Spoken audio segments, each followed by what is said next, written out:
Hey guys, Break here. Today I'm going to be talking to you about how to get the Mecha-Mogul Mk2, which is the new very rare engineering mount, and how you can get it step by step and hopefully sell it for millions of gold. Now if you just look at the price chart, the mean price is 5 mil across the EU. In fact, there's only 3 of them in the whole of the EU. Yeah, there is one on Dun Modur, however you say that, one on Kazakh, and one on Turin Mill, where I am. In fact, it's kind of cheap on my realm. I'm kind of tempted to buy it and be one of the first people to get the mount, but I don't want it that bad. It's just a kind of wannabe Mimron's head, let's be honest. Anyway, how do you get this mount? Well, luckily I have made a 7-step guide which is going to help you guys out. Now the information online is rather confusing, so luckily I have done my research. I've looked at multiple things and I've piled together something which I think is pretty much correct. Now, forgive me if I'm wrong, because no one is completely certain, apart from the 2 or 3 guys who have actually managed to do it. But from what I can see, this is how you do it. So, first of all, you need to kill the last boss of Mythic Motherlode and have any level of engineering. People thought you might have to have sort of max level BFA engineering, but you don't. You can just have any BFA engineering and kill the last boss, and you've got a chance to get the schematic. It's not a 100% chance. No one really knows the chance, but a few people are getting it, so it's not super hard. But you also do have to be a bit lucky. Anyway, once you learn the schematic, you actually have to be 150 engineering to learn the schematic, which is quite hard to get to. The last few levels of engineering is actually very tough, and you can't use the goggles buff, which we'll talk about in a bit, so you do actually have to get to level 150 engineering yourself legitimately, which will cost you a bit of gold, unfortunately.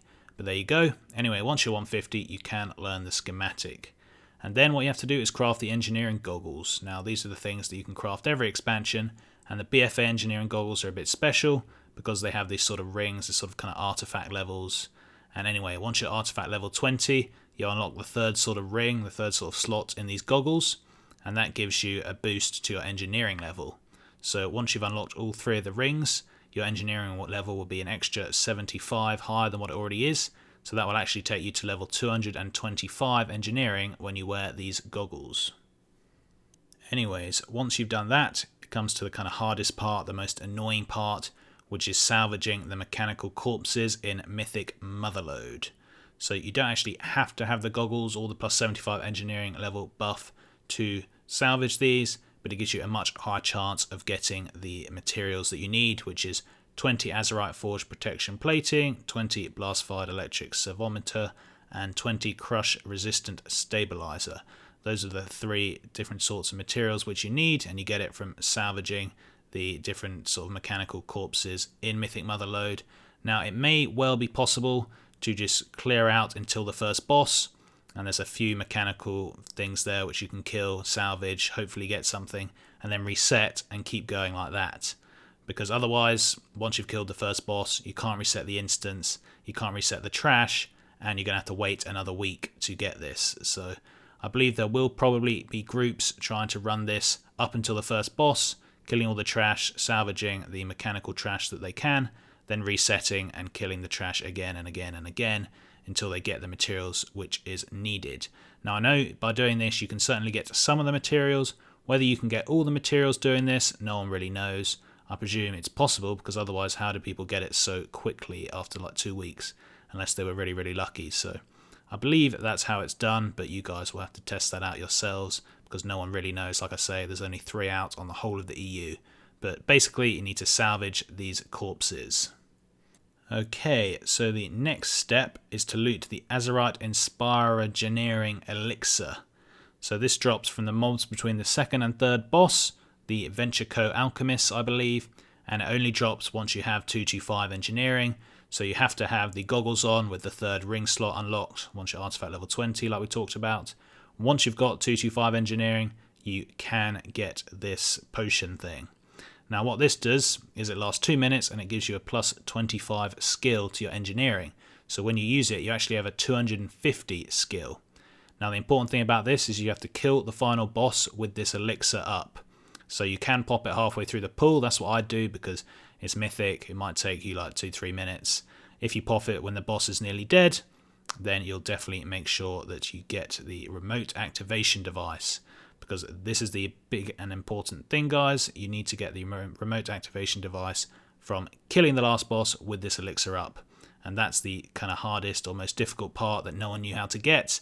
No one had a clue, in fact, until like 2 days ago, until someone worked it out. So the remote activation device you get from the elixir, and killing the last boss with the elixir up.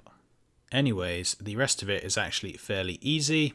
So for point number 6, you just have to buy the barely stable azurite reactor, which costs 30,000 gold. You get it from the Dr. Boom vendor before the first boss inside Motherlode. It doesn't actually have to be on Mythic Motherlode, apparently it can be on normal or heroic.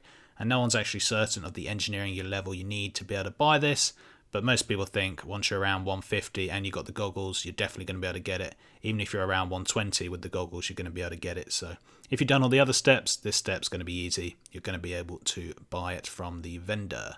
Anyway, there you go. Then you just need the 20 Expulsum and a couple of other mats, which is quite easy. And you can craft the mounts. And it is selling for a lot of gold, guys. I don't know what you would sell it for if you got it, but I'd put it up for as much as possible and just spam in trade chat. And there's going to be some mount collector who's going to pay you a lot of gold for this. And the kind of good thing is that this is going to be really profitable and really expensive for a while, because it's so hard to get and you can only make one per week max, because you have to get the one thing from the final boss. It only drops once per week. So you can only get that once per week maximum. And that's going to be a problem because no one's going to be able to sort of mass create these, and you're not going to be able to mass farm them really. And even the farming for them is so annoying. I doubt anyone's going to spend so long trying to get these in like 1 or 2 weeks. It's probably going to get it over a few weeks. Anyway, it's going to be very, very, very profitable for you for a long time. I put it up there for many millions of gold, and I just see who wants to buy it. You can always bargain them down. But anyway, it is a very interesting, it's kind of like a WoW Secrets thing, but it's also a gold making thing. Very strange. Anyway, hope you guys enjoyed. Good luck getting this if you want to do the farm. It's going to take you a while and it's pretty difficult, but it's definitely worth it if you are really looking for that gold. Anyway, thanks for watching, and until next time, see ya.